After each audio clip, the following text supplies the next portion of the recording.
Previously from this series, Charlotte was betrayed, named a criminal, saved and taken by the demon lord Alan, determined to teach naughty things to her, meets delivery person Mayek and Alan's sister Hirotta, fighting thugs for Charlotte, goes to the city for shopping as Alan clears gang members for her safety. Picking up where we left off, the next day Alan was discussing having a long trip with Charlotte, but interrupted by Mayek. Just in time, she brought 2 tickets to Hirotta region as a present from her company. They accepted it without knowing it was a scheme of Mayek and Hirotta. While on the way, Charlotte was so obsessed over what they're gonna do and where they're gonna stay and stuff like that. But Alan accepted this childish behavior of hers as a part of her, which made her so happy. They finally arrived at their destination, Hirotta region. Welcomed by a mermaid, they were mistaken for a married couple on their honeymoon. They panicked as she kept guessing they were lovers and stuff, only to be surprised upon learning their package is for lovers and married couples. At the mixed bath, Alan's heart stopped upon seeing Charlotte in a cute swimsuit. Meanwhile, Hirotta and Mayek were spying on them all the while. They went on enjoying each and everything at the resort one by one. In the evening, Hirotta and Mayek were anticipating something would happen, but the only thing they did was share an ice cream frozen with Alan's magic. At night, they had to share a bed since it's a room for lovers and couples. It was a bed specially made by dream spirits to dream whatever they wanted. They finally went to bed but couldn't fall asleep. Alan used a spell to help Charlotte fall asleep. Then he started admiring her features. Realizing he's being a creep, he used the same spell on him and his surroundings, making even Mayek and Hirotta fall asleep as they spy on them. The next morning, when Charlotte woke up, she told Alan that she dreamt about her mother and how she mentioned about Alan to her mom. Then Alan promised to protect Charlotte in his mind to her mom. In the distance, a hell capybara wonders if Alan is capable of protecting Charlotte. Next day, they went to the zoo located in the same resort, which is filled with various kinds of rare animals. Alan told her she can do whatever that makes her happy, so she suddenly wanted to wear animal ears as they explored the place. He couldn't bear to reject her and Alan accepted right away. Meanwhile, that hell capybara gathering Fafner wolves for an attack. At the zoo, Alan noticed there are hell capybaras around who are ferocious magical beasts. During that, Charlotte found some creatures that are cute and fluffy, was so excited. Alan spoke to the creatures to indulge her, but it wasn't necessary. She was surrounded by all the fluffy creatures in a matter of seconds. After that, he realized Charlotte might have magical creature taming skills. Upon remembering how he first met her surrounded by forest creatures and the incident just now, he was even thinking she might have the ability to affect humans as well. At that moment, they got the news about an injured Fafner cub. Apparently,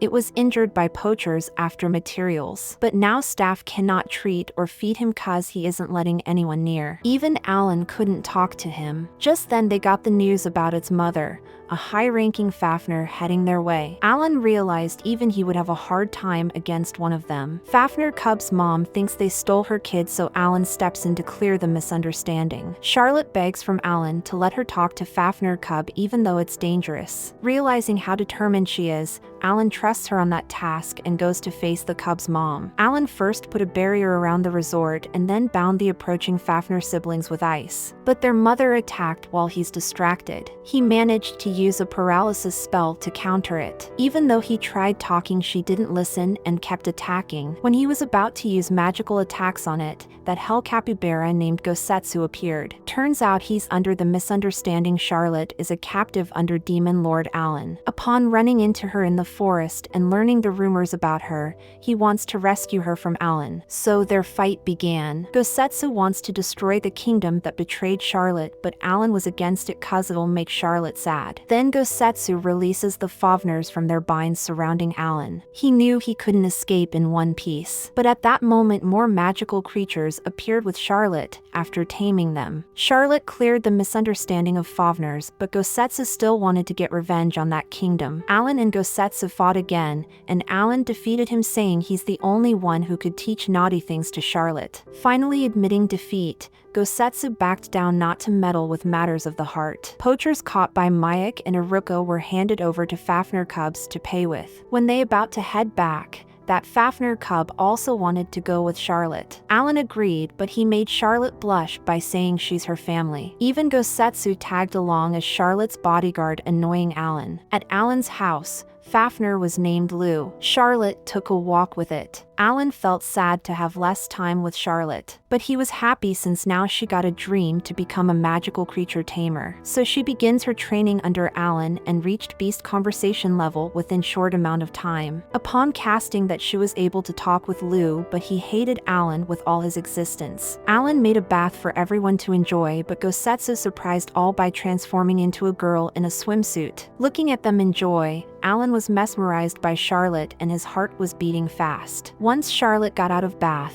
Alan told her about the mysterious disappearance of the previous owner of the house, scaring her. But then some weird mushrooms came out from the bath, covering Gosetsu. Just then a dark elf appeared from an underground door. Introducing herself as Dorothea, she explains how she lived underneath the mansion. Charlotte was scared thinking she's a ghost and hugged Alan, petrifying him, realizing she was the elf who owned the house and disappeared 30 years ago. Dorothea comes from the rare dark elf race that can survive without food for 100 years. Alan got worried about his mansion and asked if he could buy it from her. She actually agreed to give it for free on one condition. They gotta help her with something. Alan agreed reluctantly after Charlotte's and others' persuasion. She's a writer in multiple genres, but she was asked to write a romance novel. She couldn't even write a single line. Afraid of her editor, she hid herself for 30 years. As per her favor, she wants Alan and Charlotte to act so lovey-dovey as material for her novel. So they started playing various scenarios. First, as a noble who leaves his title for his love, but Dorothea scolded him for using magic to avoid touching Charlotte. Alan thought she isn't comfortable with going along with this stuff with him,